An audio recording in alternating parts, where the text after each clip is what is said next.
Congressman Russell Fry. Congressman, it's great to see you again. Thank you so much. So you were there behind the scenes watching the 47 hours of congressional testimony, 14 witnesses. What can you tell us about this? Which executive actions should the DOJ focus on to probe and to rescind? Which ones?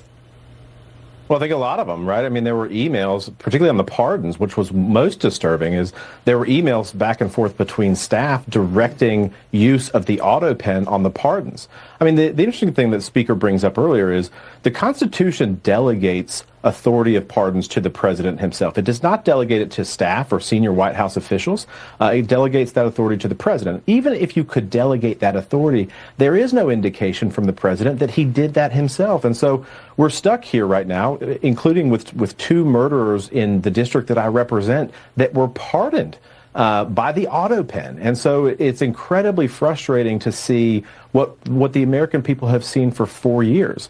72% of the American people believed that he was not competent to serve as president. Republicans were calling this out and have been.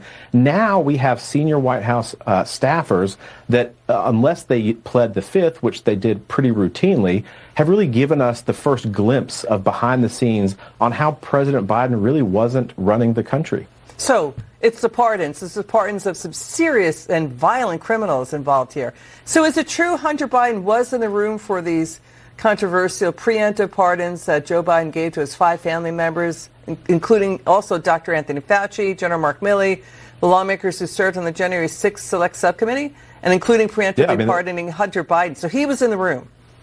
Well, they were what is really interesting about this whole exercise. One, you have staffers that are directing this. President Biden seems to have been at least engaged tacitly in those individuals. But when asked whether or not unelected White House staffers or family members performed executive level functions, senior White House staffers pled the Fifth. And so I think that's why it's really important for Pam Bondi to look at this, and the resources at the Department of Justice is that they have, one, we know a lot now because of this report, but there's still a lot that we don't know. And we really need to delve into that because these are huge legal questions that we're going to have to answer. Let's get your reaction to this. The former top Biden aide, Mike Donnellan, testified to you and your colleagues saying he would have earned a $4 million bonus if Biden won and was reelected president. Watch this. Were there any circumstances in which you would have received a bonus? Yes, there was. What were those circumstances? That Joe Biden would have been reelected president of the United States. What would the bonus have been?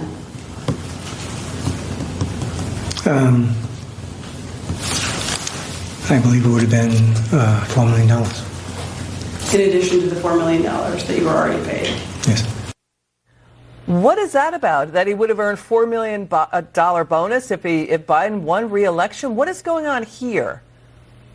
Right. That was the financial incentive for some of these individuals to continue to prop up President Autopen. I mean, they deceived the American people. They launched an elaborate scheme to deceive everybody.